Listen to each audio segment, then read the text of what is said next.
আসসালামু আলাইকুম ভিউয়ার্স, এই যে দেখেন আজকে একটা চাদরের ঠিক আছে চাদরের পাইকারি সন্ধানে যে কাপড়গুলো দেখেন এখানে এক ফুলের বড় ফুলের এই যে চাদরটা দেখেন একেবারে ভিডিওতে জায়গা নিচ্ছে না, মানে বিশাল বড় চাদর আপনার একেবারে যে ডিজিটাল প্রিন্টের এইগুলো কাপড়গুলো ডিজিটাল প্রিন্টের ঠিক আছে। যে কাপড়গুলো দেখেন একেবারে এইচডি ঠিক আছে। যে এখানে আপনার কালার আছে, ডিজাইন আছে, এই যে আপনার এখানে কালার আছে, যে এখানে ডাইরেক্ট নিজেরা উৎপাদন করে ওনারা। এই যে দেখেন কালারগুলো ডাইরেক্ট ওইগুলো বাজ করবে কাটাকুটি করে বান্ডিল থাকে। এই যে ফার্স্টে এভাবে বান্ডিল আসে ঠিক আছে, ড্রাইং থেকে এভাবে বান্ডিল আসে, তারপর এগুলো কাটে পিছে কাটার পরে এগুলো বাজ করে।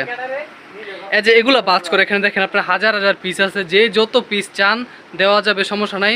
ওনারা নিজস্ব টেক্সটাইল থেকে নিজেরাই তৈরি করে। দেখেন এখানে কালার আছে, ডিজাইন আছে এবং রেট বেশি, রেট কম রেট। আপনারা এখানে দেওয়া স্ক্রিনে যে নাম্বারটা থাকবে এই নাম্বারে যোগাযোগ করবেন। এই যে দেখেন এখানে 3 পিস জানতে পারবেন, এখানে 3 পিসও আছে।